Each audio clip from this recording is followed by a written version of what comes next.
भारत जो है रशिया के साथ जो है एक्सपोर्ट दोबारा शुरू करने जा रहा है और फ्री ऑफ कॉस्ट जो है फूड की शॉर्टेज को दूर करने के लिए रशिया की उसे फूड सप्लाई करने जा रहा है। फूड के साथ साथ मेडिसिन भी सप्लाई करेगा इंडिया रशिया को, जो कि अपने आप में एक बहुत बड़ी मिसाल मानी जा रही है। जिस तरह इंडिया ने यूएस का प्रेशर होने के बावजूद रशिया के साथ जिस तरह अपने रिलेशन को स्टेबल रखा, ना सिर्फ रिलेशन को स्टेबल रखा बल्कि उनकी बहुत ज़्यादा हेल्प भी कर रहे हैं फूड शॉर्टेज को दूर करने के लिए। बात करें हम इंडिया की, तो इंडिया ने रीस्टार्ट कर दी है अपनी ट्रेड, अपनी एक्सपोर्ट और हेल्प करना शुरू कर दी है रशिया की फूड शॉर्टेज को। इस मामले को निपटाने के लिए इंडिया हेल्प कर रहा है रशिया की। क्या कहना चाहेंगी आप? आई थिंक मेरे ख्याल से ये एक अच्छी चीज़ है, क्योंकि बहुत सी कंट्रीज़ ऐसी हैं जो कि मतलब अभी डेवलपिंग नहीं हुई, बहुत अंडर डेवलपिंग है, ठीक है। वहाँ पर फूड शॉर्टेज का बहुत इशू बन रहा है। अब जैसे कि ये कुछ दिन पहले यूक्रेन में बहुत ज़्यादा वर्ल्ड वॉर चल रही थी, वहाँ पर काफ़ी मसले मसाइल हुए। तो आई थिंक मुझे लगता है कि इंडिया जो है उसका ये बहुत अच्छा स्टेप है कि वहाँ के लोगों की हेल्प करे, उन्हें खाना फ्राहम करे। आई थिंक मुझे लगता है ये काफ़ी अच्छा है। मुझे लगता है कि वो बगैर किसी प्रेशर के, बगैर किसी चीज़ के वो लोग उनकी हेल्प कर रहे हैं। तो आई थिंक ये बहुत अच्छा है उनके लिए। इस तरह ये भी होगा कि लोग उनके कंट्री में काफ़ी चीज़ें अच्छी होनी शुरू, इंडिया में भी अच्छी होनी शुरू हो जाएंगी। जिस तरह कुछ लोग कहते हैं कि इंडिया जो है सिर्फ अपने फ़ायदे के लिए लोगों को यूज़ करता है, ये वो ऐसे वैसे भी हो जाएगा। आई थिंक मुझे लगता है ये ना उनके लिए बेस्ट चीज़ है। वैसे तो ये बहुत अच्छी बात है। इंडिया के पर्सपेक्टिव से देख लें, इंडिया की फॉरेन पॉलिसीज़ बहुत ज़बरदस्त हैं कंपैरेटिवली पाकिस्तान के साथ अगर कंपेयर करें तो।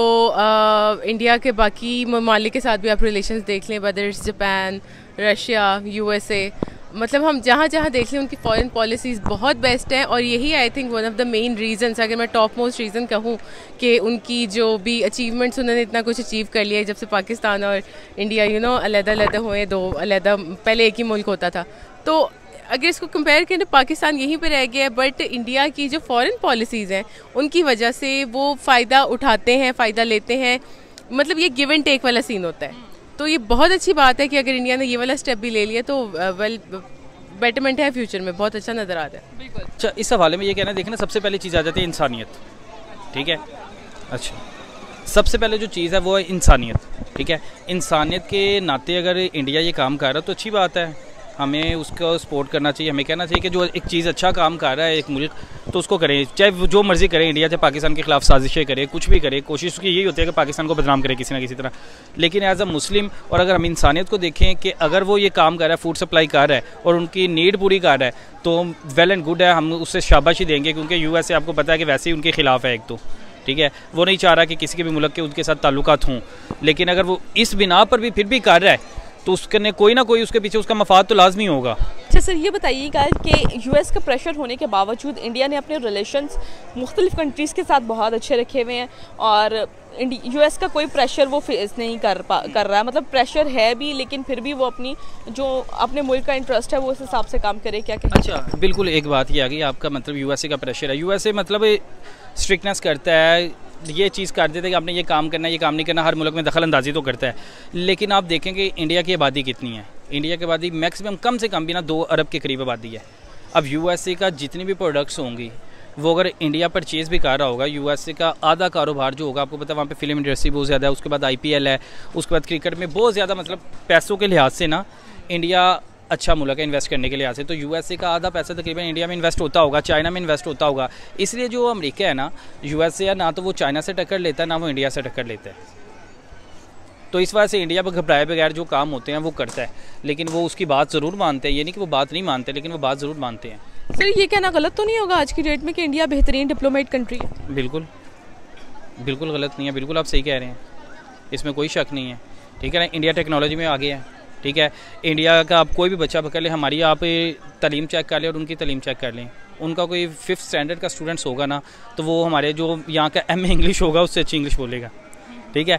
आप हर चीज़ में देख लें इंडिया तरक्की कर रहा है। लेकिन मसला है कि इस वक्त इस सिनेरियो में मतलब तालिबान हुकूमत के मतलब साथ, अमेरिकन के साथ इंटरेक्ट करना हो, चाइनीज के साथ करना हो, रशियंस के साथ, यूरोप में बहुत कोई इशू नहीं है। इशू ये है कि व्हाट मतलब नेक्स्ट डोर क्या करना है।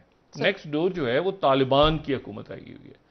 तो तालिबान की हुकूमत को आप दुनिया में आपने कहना है कि जी इनकी आप हमने थोड़ी सी रास्ता दोबारा इंडिया का फर्दर दिया है अभी उनको कि अपनी वो गंदम वगैरह पहुंचाएं वहाँ पे, तो वो हमारे बैकडोर भी कुछ चीज़ें चल रही हैं जो नहीं आ रही सामने। लेकिन मेरा कहने का मकसद यह है कि वो उसमें वजारतें, कुछ वजारतें ऐसी हैं जहां पर देखना है, ठीक है, कि यहां पर कैसे पॉसिबिलिटी क्या हो सकेगी, नहीं हो सकेगी।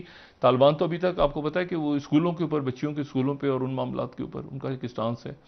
तो यहां पर पाकिस्तान पीपल्स पार्टी को देखना है कि क्या वो इस पूरे सिचुएशन के अंदर अगर वो एक पॉलिसी बयान देते हैं कोई, तो उसके नतीजे में ताल्लुकात कैसे होंगे, ताल्लुकात कैसे, अफगानिस्तान और बिल्कुल पाकिस्तान के? देखिए ना, ये तालिबान की हुकूमत आने के बाद पाकिस्तान पीपल्स पार्टी की तरफ से खामोशी रही है, क्योंकि एक रियलिटी चेंज हुई है ना अफगानिस्तान के, रियलिटी चेंज हो गई है।